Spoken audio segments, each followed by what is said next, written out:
Bonjour, bien aujourd'hui nous allons parler de la pompe à essence. Alors souvent les pompes à essence ne fonctionnent pas. Euh, c'est réparable, hein, c'est réparable. Mais si la pompe à essence ne fonctionne pas, si elle n'envoie pas de l'essence, il faut peut-être aussi regarder en amont si ce tuyau ici n'est pas bouché. Voilà, j'espère qu'on le voit. Voilà, en général, ce tuyau se bouche au coude. Nous allons vérifier tout d'abord ce tuyau.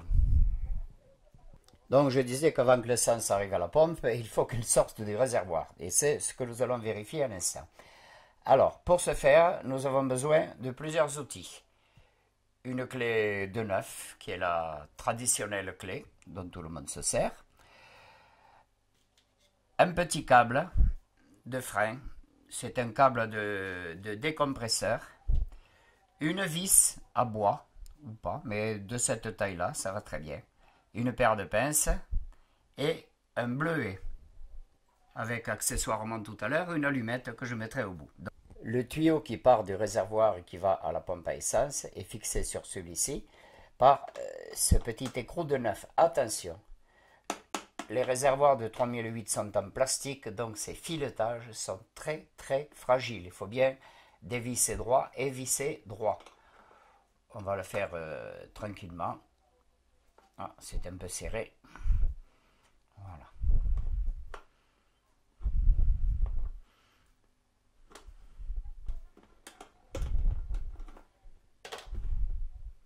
Voilà, on peut terminer à la main.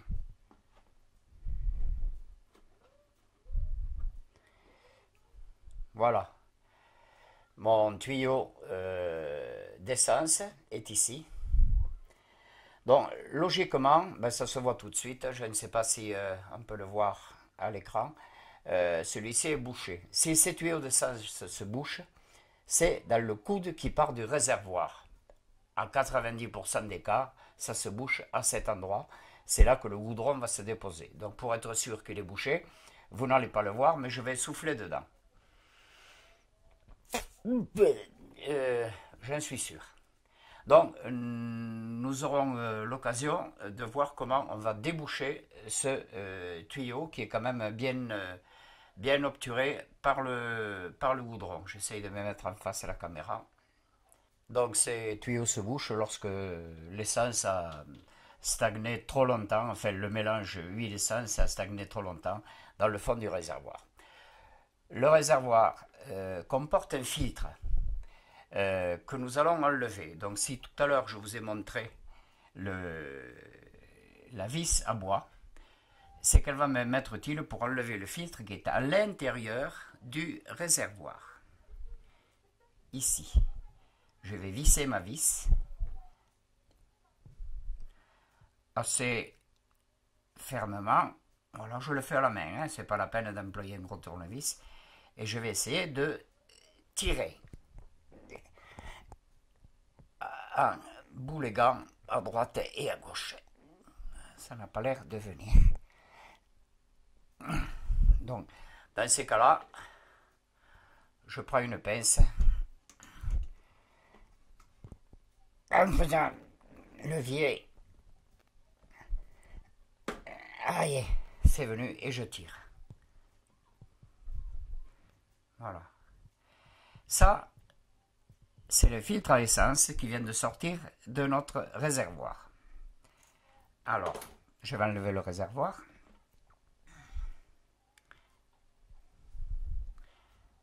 Voilà. J'enlève la vis qui nous est plus utile. Là, ce filtre à essence est pas en bon état, mais enfin, il serait réutilisable. Mais par mesure de sécurité, nous allons le changer. Si d'aventure vous n'en avez pas, vous pouvez toujours le nettoyer, passer votre temps à le nettoyer, mais sachez que c'est un élément quand même qu'il vaut mieux changer. Alors pourquoi un filtre à essence? Pour filtrer l'essence bien sûr, et ensuite sur cette embase va s'appuyer le tuyau, et c'est comme ça que ça va faire l'étanchéité du réservoir. Donc si d'aventure vous n'avez pas de filtre à essence dans le réservoir va fuir. Voilà, donc le filtre à essence est là. Si vous pouvez le changer, vous le changez. Sinon, vous le nettoyez de la façon que vous voulez. Voilà. Voilà, je viens d'allumer mon bleuet. Après avoir, bien sûr, éloigné le réservoir d'essence, nous allons chauffer donc la partie que nous voyons boucher. Alors, en faisant très attention, toujours parce que ces petits embouts en laiton sont très fragiles, ils vont fondre très rapidement. Donc faire très attention à ne chauffer que le coude. Voilà.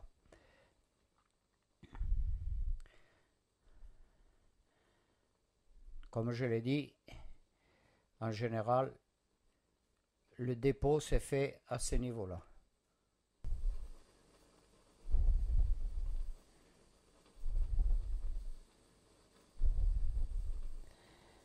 Vous voyez,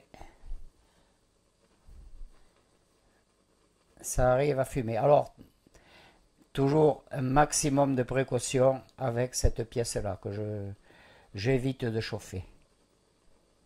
Voilà. Vous voyez, le goudron fume, je ne sais pas si vous le voyez. Donc, il est en train de sortir.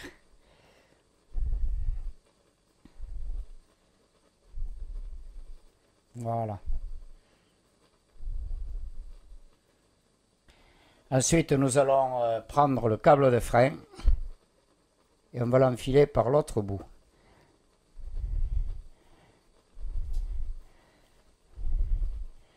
En s'agagnant, comme je dis. Et vous allez voir que à force,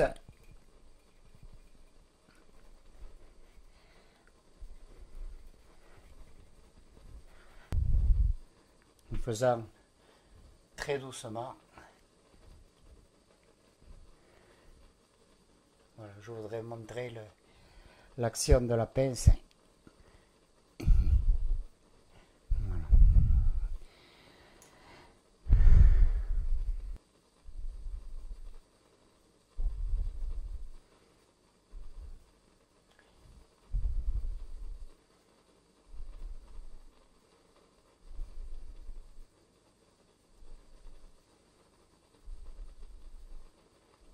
Oui, je fais très attention à mettre le tuyau au bord du bec de façon à ne pas chauffer cette partie. Voilà. Vous le voyez, le câble de frein vient de sortir. Vous voyez le câble de frein ici. Donc j'ai pris appui avec la pince le plus près possible du tuyau de façon à ne pas tordre le câble. Comme ceci. Nous arrivons sur la pompe à essence. Donc comme on le voit, celle-ci a beaucoup de problèmes. Quoi qu'il en soit, pour savoir si une pompe à essence est bonne ou non, c'est ma technique hein, que je partage éventuellement, mais je ne suis sûr de rien. On bouche ce trou, on souffle ici, et l'air doit sortir là. Je vais essayer. Donc ça ne sort pas. Ensuite, si on souffle sur ce trou ici qui est vers la collerette, l'air ne doit pas sortir. C'est à ça que je me base pour savoir si une pompe est bonne. C'est une technique, mais elle est la mienne, mais n'en parlons pas. Voilà. Nous allons enlever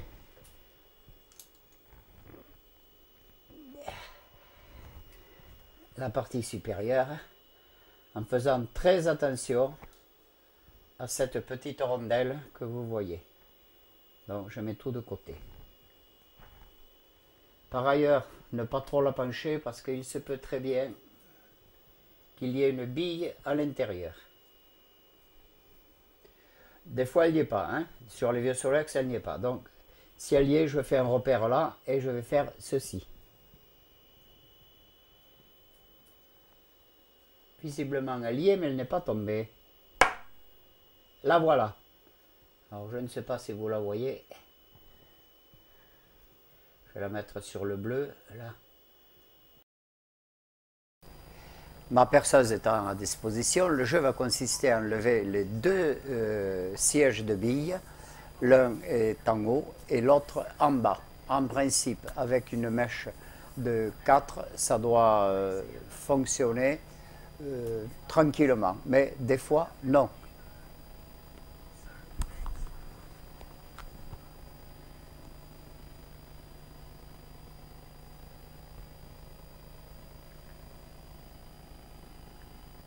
Alors bien sûr, dans le pire des cas, on sera obligé de faire avec une perceuse et une mèche un petit peu plus grosse, de façon à libérer tout l'espace pour changer les deux supports de billes. Ça, c'est la méthode la plus difficile et la plus longue. Mais là, sans aller plus loin, sans en arriver là, nous allons reprendre la vis que nous avions tout à l'heure, la fameuse vis à bois, et essayer de sortir ces supports, ces sièges de billes, donc avec cette fameuse vis à bois.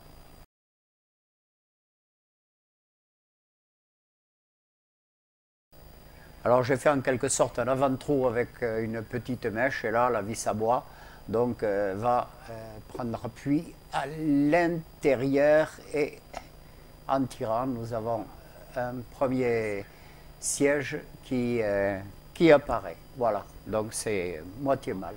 On va démonter ce siège de billes, secouer la pompe parce qu'il doit rester la bille intermédiaire, celle qui est au milieu de la pompe. Donc nous allons taper et trouver la deuxième bille qui était à l'intérieur de la pompe. Voilà, je la mets sur le bleu, vous la voyez un tout petit peu mieux. Voilà, donc maintenant il ne nous reste plus qu'à enlever le deuxième siège de billes qui est tout à fait au fond. En tirant, on va y arriver, en s'agagnant comme on dit, on tripote un peu, et ça doit venir avec ou sans problème, mais voilà. Oui, voilà, la pompe est pratiquement toute démontée. Nous verrons tout à l'heure qu'il reste une toute petite partie, mais c'est pas bien méchant. Alors, je vais maintenant prendre ma boîte magique et sortir donc filtre de carburateur et des filtres de réservoir. Donc ce sont des choses qui se trouvent sur internet, mais enfin c'est bien d'en avoir quelques-uns d'avance tout neuf. Voilà, ensuite de la boîte magique je sors mes sièges de billes ainsi que des billes. Alors ils sont vendus par sachet. Donc sachez que dans chaque sachet, vais-je le dire, il y a deux sièges de billes et deux billes. Donc ils sont faits pour aller ensemble. Donc ne mélangez pas les sachets comme je l'ai fait dans ma boîte. Là c'était pour plus de confort que j'ai fait ce genre de manipulation. Mais enfin ça vous le trouverez également sur internet, siège de billes et billes. Voilà. Il ne nous reste plus maintenant qu'à remonter. Je vais prendre donc un siège de billes et l'insérer au fond complètement du trou que nous avons libéré. Donc je choisis un qui ne soit pas trop ovalisé. C'est celui-là que je vais prendre. Hein, voilà, donc pas de souci. Et je vais le glisser complètement au fond en faisant attention qu'il y a 4 petits créneaux dessus. Donc essayez de mettre la pointe d'un créneau en face du trou, ce qui évitera à la bille de sortir de son logement. Mais enfin, ceci n'arrive que très rarement. Alors, donc,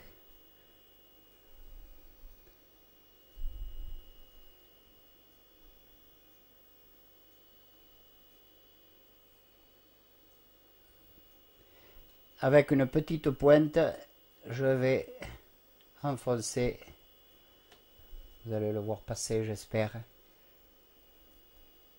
mon siège de billes.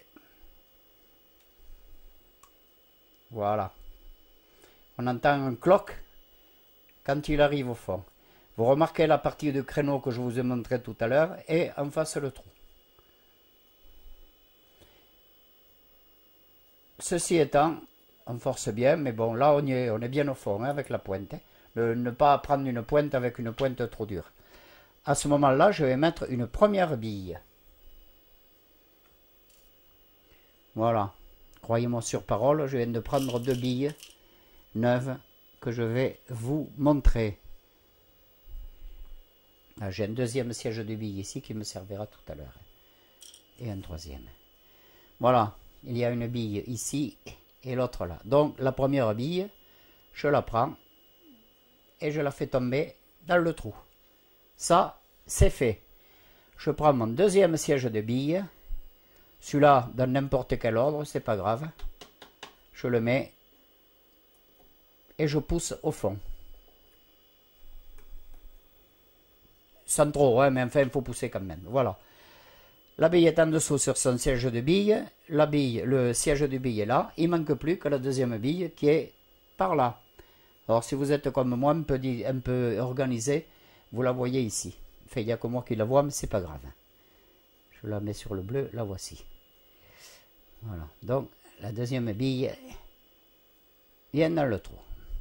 Une fois que la deuxième bille est dans le trou, il ne nous reste plus qu'à remonter la collerette en dessus. Voilà, cette petite colonnette, une colonnette avec sa petite bague et nous revissons. Voilà, le siège d'en bas est changé, le siège d'en haut est changé, la colonnette est en place, on peut secouer si on entend, j'entends légèrement la bille. Et là, je vais essayer de souffler dedans pour savoir si j'ai bien opéré. Voilà, l'air sort ici. Voilà, donc lorsque je souffle, vous voyez, dans le trou du bas, l'air sort ici. Et lorsque je souffle dans ce trou-là, l'air ne doit pas sortir ici, en bouchant ce trou. Voilà, je prends la pompe dans cette position. Et voilà. Il y a encore un démontage qui est complètement possible. Je ne vais pas vous le faire voir là, mais vous me croyez sur parole. C'est la partie devant. Alors, pour ceux qui possèdent un compresseur, des fois c'est bien facile. On gratte tout le tour. C'est du vernis qu'il y a. Hein. Vous grattez tout le tour. Bien proprement, vous mettez un peu d'acétone pour dissoudre le tout. Et avec votre compresseur, vous soufflez par là et le bouchon va partir. Suivant la puissance du compresseur, le bouchon, cette partie peut partir assez loin. Mais enfin bon, sinon vous vous débrouillez avec un tout petit objet de le décoller. L'intérieur, vous le verrez, il est légèrement oxydé ou pas, mais si vous souhaitez le nettoyer, vous pouvez le nettoyer, ce n'est pas très compliqué. Voyez l'intérieur de la pompe, à quoi il correspond. Vous avez les trous qui correspondent ici, ainsi qu'un petit trou là, qu'il faudra essayer de nettoyer un peu. Mais enfin, ça vous verrez vous-même, vous nettoyez correctement. Une fois que ceci est fait,